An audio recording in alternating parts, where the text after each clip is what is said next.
Ada beberapa pertanyaan-pertanyaan yang sangat sama sekali tidak relevan kepada saksi. Misalnya yang berkaitan dengan apakah saudara saksi mengenal dengan TPUA, ya, itu tidak relevan. Kemudian siapa yang membiayai TPUA, ya, itu juga tidak relevan. Kemudian juga apakah saksi menjadi operator dari sekian channel YouTube, ya, yang berhubungan dengan isu ijazah palsu, ya, termasuk juga apakah ada hubungan dengan Abraham Samad Speak Up, ya, channel YouTube-nya gitu. Nah, ini pertanyaan-pertanyaan yang sebenarnya tidak ada relevansinya gitu. Justru yang kami lihat hari ini adalah adanya upaya dari Polda Metro Jaya untuk memperluas keterangan saksi, ya, sehingga ini ada kemungkinan dua hal. Yang pertama adalah Polda Metro Jaya berusaha untuk melakukan pembungkaman terhadap teman-teman pers, terhadap teman-teman YouTuber yang begitu aktif menyampaikan informasi kepada masyarakat terkait dengan kegiatan dari TPUA, terkait juga kegiatan dari teman-temannya Roy Suryo CS gitu ya, dalam memberikan informasi kepada publik. Itu asumsi kami yang pertama. Dan yang kedua adalah ini jangan sampai ada upaya untuk memperluas calon tersangka, ya, karena berdasarkan SPDP resmi yang dikirim Polda Metro Jaya kepada Kejaksaan Tinggi DKI pada podcast tersebut, tentunya dengan sangat gamblang saya bilang saya tidak tahu karena saya memang tidak di tempat dan saya tidak tahu itu siapa-siapa, saya pun tidak tahu itu linknya yang mana gitu kan. Cuman dalam hal ini akhirnya di dalam pemeriksaan itu ada berapa link tadi disebutin? Pokoknya ada belasan sampai puluhan link YouTube. Yes. Ya, link YouTube termasuk sebentar kalau TV juga ada. TV juga ada, tadi juga disebut beberapa TV. Jadi apa yang disebutkan oleh para aktivis tersebut pada link-link yang udah diambil mereka dari YouTube dan sebagainya, kami diminta konfirmasi apakah paham mengenai ini. Kebetulan video itu seperti yang disampaikan oleh Bang Abdul Ghafur tadi, seperti ada pertemuan di DPD RI, kemudian ada Bareskrim. Nah itu, dan tugas kita sebagai jurnalis ya tentu saja mengabarkan itu. Dan saya dipertanyakan yang agak lumayan menyinggung itu adalah soal pendapat saya, soal apa pendapat saya terkait video tersebut. Nah kan sebenarnya itu tidak layak kalau itu ditanyakan ke saya. Seharusnya itu ditanyakan kepada yang bersangkutan gitu.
Oke, Assalamualaikum warahmatullahi wabarakatuh. Teman-teman media masih setia menunggu hasil pemeriksaan saksi hari ini. Jadi perlu kami sampaikan bahwa kami baru saja melaksanakan pemeriksaan saksi ya. Yaitu klien kami ada 3 orang yang hari ini diperiksa. Ada satu YouTuber, 1 aktivis, kemudian 1 lagi wartawan ya, Mas Arief. Dan pemeriksaan hari ini didampingi oleh kami selaku tim kuasa hukum dari Roy Suryo CS. Ya, pemeriksaan ini berlangsung 10 jam lebih, ya. Dan ini tidak kalah dengan pemeriksaan Pak Abraham Samad yang juga 10 jam ya. Jadi pemeriksaan hari ini cukup luar biasa ya. Dan untuk daftar pertanyaannya tadi, untuk saksi Arief Nugroho selaku seorang wartawan, itu daftar pertanyaannya adalah ada 54 pertanyaan yang ditanyakan oleh penyidik Polda Metro Jaya. Kemudian Bu 36. Mary 36 pertanyaan ya. Jadi kami sudah menjawab, klien kami sudah menjawab semua pertanyaan yang diajukan. Nah, perlu saya sampaikan beberapa hal. Ini terkait dengan relevansi antara apa yang sekarang sedang disidik oleh Polda Metro Jaya, yaitu adanya dugaan tindak pidana pencemaran nama baik, fitnah, kemudian juga Undang-Undang ITE, kemudian juga adalah penghasutan, gitu ya. Ini sama sekali kalau kita lihat relevansinya, ini memang tidak punya korelasi yang cukup signifikan, ya. Terutama kepada saksi yang dalam kapasitas sebagai wartawan dan YouTuber ya. Tadi di dalam pemeriksaan ada beberapa pertanyaan yang dikonfrontir kepada saksi terkait dengan pertemuan di beberapa tempat ya, dimulai dari pertemuan di Bareskrim Polri pada saat TPUA membuka laporan terhadap Pak Joko Widodo dalam dugaan tindak pidana pemalsuan dokumen. Kemudian juga ada video pada saat TPUA melakukan audiensi di DPD RI untuk mencari dukungan atau menyampaikan dukungan terkait dengan upaya untuk membuka ya dugaan pemalsuan dokumen berupa ijazahnya Pak Jokowi. Kemudian juga ada video yang terkait di DPD, kemudian di Bareskrim Polri, kemudian di tempatnya Pak Egy Sudana juga ya. Nah, ada beberapa pertanyaan-pertanyaan yang sangat sama sekali tidak relevan kepada saksi. Misalnya yang berkaitan dengan apakah saudara saksi mengenal dengan TPUA, ya, itu tidak relevan. Kemudian siapa yang membiayai TPUA, ya, itu juga tidak relevan. Kemudian juga apakah saksi menjadi operator dari sekian channel YouTube ya yang berhubungan dengan isu ijazah palsu ya, termasuk juga apakah ada hubungan dengan Abraham Samad Speak Up ya, channel YouTube-nya gitu. Nah, ini pertanyaan-pertanyaan yang sebenarnya tidak ada relevansinya gitu. Justru yang kami lihat hari ini adalah adanya upaya dari Polda Metro Jaya untuk memperluas keterangan saksi ya, sehingga ini ada kemungkinan 2 hal. Yang pertama adalah Polda Metro Jaya berusaha untuk melakukan pembungkaman terhadap teman-teman pers, terhadap teman-teman YouTuber yang begitu aktif menyampaikan informasi kepada masyarakat terkait dengan kegiatan dari TPUA, terkait juga kegiatan dari teman-temannya Roy Suryo CS gitu ya, dalam memberikan informasi kepada publik. Itu asumsi kami yang pertama. Dan yang kedua adalah ini jangan sampai ada upaya untuk memperluas calon tersangka. Ya, karena berdasarkan SPDP resmi yang dikirim Polda Metro Jaya kepada Kejaksaan Tinggi DKI, itu ada 12 terlapor. Ya, dan tidak menutup kemungkinan berdasarkan materi-materi pemeriksaan hari ini dan nanti ada juga saksi-saksi baru yang akan diperiksa ke depan, ini tidak menutup kemungkinan ternyata Polda Metro Jaya bukan hanya menyasar 12 orang, tetapi kemungkinan calon-calon yang akan terlapor yang statusnya bisa tersangka kemudian saksi bisa dinaikkan juga statusnya sebagai tersangka, ini bisa lebih luas lagi gitu loh. Artinya kalau lebih luas lagi, berarti kita melihat di sini Polda Metro Jaya tidak fokus terhadap perkara pidana gitu ya. Unsur utama dalam perkara ini kan adalah adanya dugaan tindak pidana pencemaran nama baik yang dilaporkan oleh Pak Jokowi. Kalau itu yang dilaporkan, berarti harusnya penyidik Polda Metro Jaya fokus kepada pasal 310, 311 dan 20 pasal 310, 311 Undang-Undang KUHP ya, dan kemudian pasal 27A Undang-Undang ITE yang berkaitan dengan fitnah dan pencemaran nama baik di dalam Undang-Undang ITE.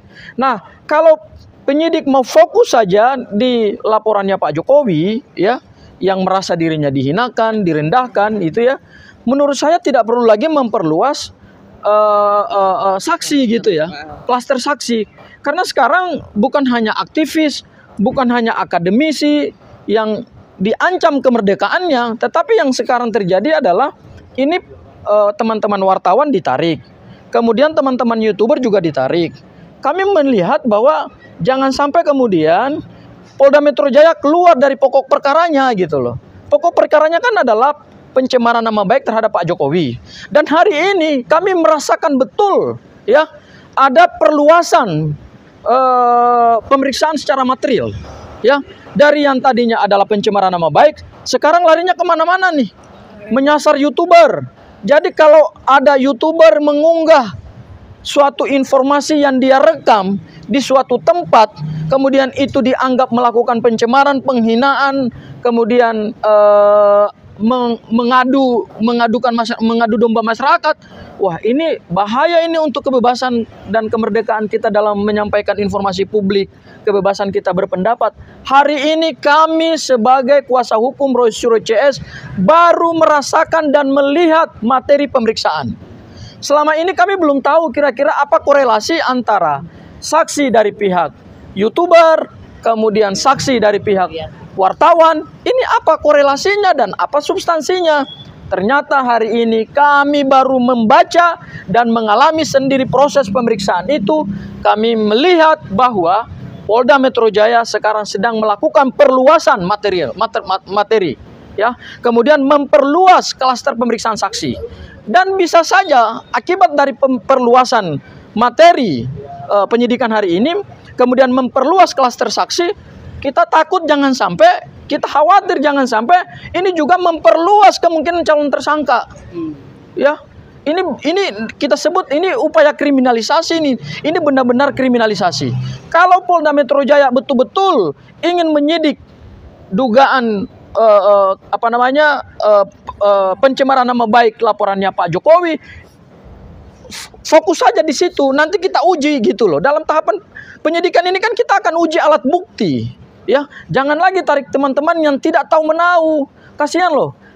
Ini hari ini Mas Arief ini adalah seorang wartawan yang punya kartu pers yang resmi dan terdaftar di Dewan Pers, ya.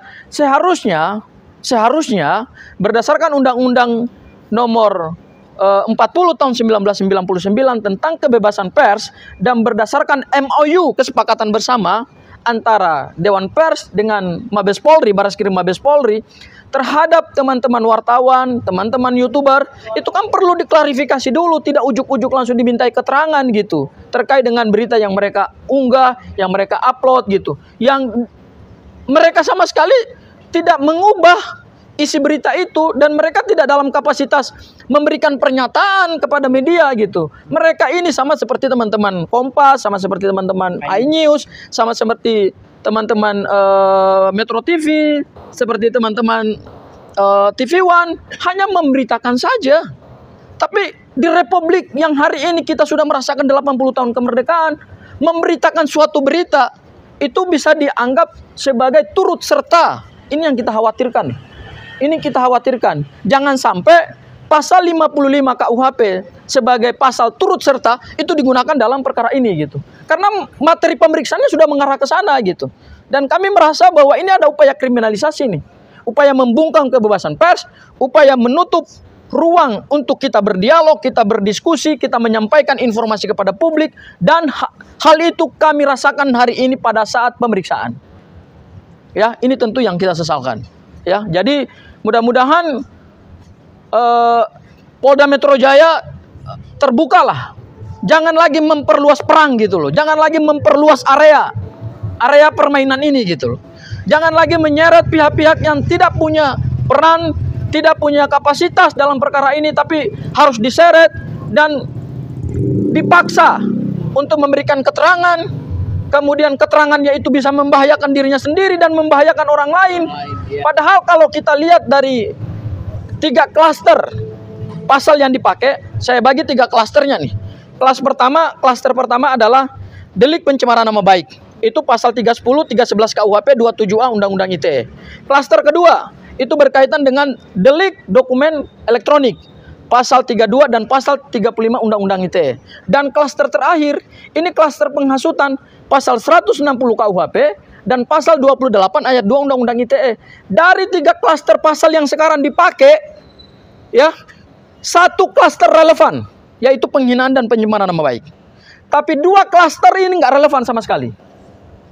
Ya, yaitu siapa yang mengubah dokumen elektronik? Nggak ada yang mengubah dokumen elektronik. Tadi ditanyakan juga kepada saksi kami, apakah dokumen yang atau informasi yang diunggah di YouTube itu diubah nggak? Dilakukan rekayasa nggak? Dimanipulasi nggak? Oh, nggak ada itu faktanya. Ya, jadi nggak kena ini pasalnya. Kemudian yang ketiga, klaster tentang penghasutan. Siapa yang terhasut? Siapa yang melakukan penghasutan dan apa akibat dari penghasutan? Karena ini deliknya delik material, ya. Kemudian 28A, ini kan penghasutan dalam konteks SARA. Nggak ada ini urusannya di situ. Jadi menurut kami dari hasil pemeriksaan yang kami alami hari ini ada kemungkinan penyidik melakukan perluasan dan memperluas saksi, dan kemungkinan juga kalau barang ini naik sampai tahap berikutnya ini memperluas calon tersangka lagi, dan ini kriminalisasi. Itu Bang yang bisa kami sampaikan. Ada pertanyaan Bang? Untuk persiapan besok seperti apa? Kalau persiapan besok itu kan jadwalnya Pak Roy Suryo ya, dan Bu Kurnia, ya, dan Rizal Padilla. Jadi ada tiga terlapor yang besok akan diperiksa, dan besok juga akan kami dampingi, ya. Kita akan melihat apa materi yang akan mereka jalani gitu loh. Atau materi apa yang akan ditanyakan kepada penyidik kepada mereka gitu. Tapi yang bisa kami update adalah hari ini pertanyaannya seperti itu. Mungkin bisa ditambahkan oleh Bu Mary selaku saksi tadi. Oke, silakan. Assalamualaikum warahmatullahi wabarakatuh. Terima kasih nih rekan-rekan nih udah bisa hadir di sini membersamai kita. Dan saya juga turut terima kasih juga untuk para penyidik tadi yang sudah kooperatif juga terhadap kita. Dalam kapasitas bahwa mereka mau mendengar, penyidik mau mendengar apa yang kita paparkan, apa yang kita berikan penjelasan, dan mereka tidak terlalu bertele-tele gitu dalam mendengar kesaksian kita. Tapi prinsipnya sama seperti tadi yang rekan saya sudah paparkan, pada intinya adalah kerangka berpikirnya sama seperti itu. Tetapi kita mencoba untuk mempersempit ruang apa-apa yang rencananya mereka membuat pelebaran gitu, pengembangan. Jadi alhamdulillah lah sampailah kita pada akhirnya di jam 10 pagi terus berakhir setengah 12 ya. Setengah 12 dimulai 10 jam ya, terus selesai tadi jam 8 dengan 36 pertanyaan, printernya tuh sampai 20 eksemplar, 24 eksemplar. Jadi pertanyaannya sama, tidak jauh beda ya, kapasitasnya sama. Cuma memang area-areanya banyak yang tidak korelasinya tidak seimbang gitu, tidak sama. Penjelasan yang mereka pertanyakan, kebetulan klien saya memang tidak berada di sana gitu.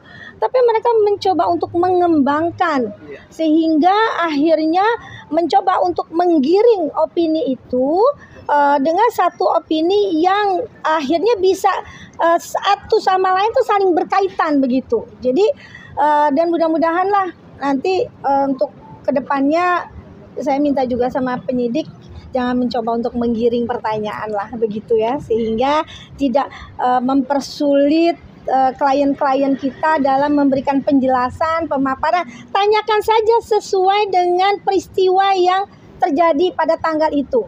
Kalau ini kan tidak dikembangkan kemana-mana dulu, baru mereka mencoba untuk akhirnya menggali dan lain sebagainya. Mungkin itu saja kali ya. Ada yang mau ditambahin sama klien Bu saya, Mary? Bu Mary? Oke. Jadi dari surat undangan, surat panggilan itu mengacu pada salah satu podcast tertanggal 22 Januari. Ditulisnya cuma itu. Jadi kami sebagai saksi untuk satu kejadian, yaitu podcast di daerah Jakarta Pusat tanggal 22 Januari 2025. Nah, kalau kita berfokus pada podcast tersebut, tentunya dengan sangat gamblang saya bilang, saya tidak tahu, karena saya memang tidak di tempat, dan saya tidak tahu itu siapa-siapa, saya pun tidak tahu itu linknya yang mana gitu kan. Cuman dalam hal ini, akhirnya di dalam pemeriksaan itu, ada berapa link tadi disebutnya? Pokoknya ada belasan sampai puluhan link YouTube. Yes. Ya, link YouTube termasuk sebentar. Kalau TV juga ada. TV juga ada. Tadi juga disebut beberapa TV.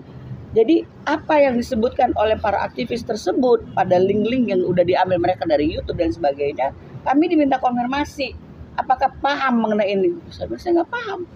Soalnya apa? Begitu banyak disebut, banyak sekali Bang. Sampai dia, Bu, ini pertanyaan agak panjang ya, dia bilang. Dari dimulai dari 22 Januari ini, kemudian ada link YouTube oleh si ini, kemudian ada ini lagi ini, ada lagi pemberitaan ini, panjang banget. Mungkin ada hampir 30 kali tadi.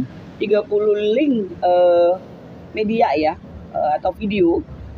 Apakah Ibu paham mengenai alur ini? Saya nggak bisa. Even kita kami pun ditanya kapasitas kita gitu.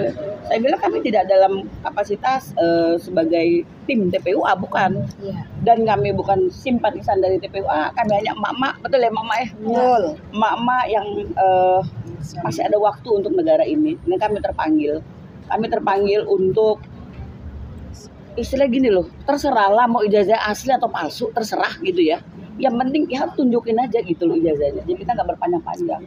Jangan banyak-banyak korban, nggak jelas, kasihan. Dan satu lagi, yang ngelaporin, kan tadi disebut tuh Bang, laporan siapa-siapa, kami nggak kenal. Kami nggak kenal mereka Jokowi, siapa. ya? Kami nggak kenal siapa. Cuma satu yang kita kenal, yaitu Jokowi. Bapak Insinyur Joko Widodo. Selebihnya kami nggak kenal. Ada nama ABCD dan lain sebagainya kami nggak kenal. Jadi saya hanya menjawab sesuai kapasitas kami. Terutama kapasitas kami yang membersamai kegiatan ini gitu loh. Tapi selebihnya ya saya cuma menjawab apa yang bisa kami jawab. Ya, bahwa kami adalah emak-emak yang terpanggil untuk negara ini. Demikian. Ini ada tambahan nih Ada tambahan? dari saksi. Ayo Mas Arif. Jurnalis. Ini jurnalis. Ya, sebelumnya saya ucapkan terima kasih kepada teman-teman khususnya iNews dan Kompas TV.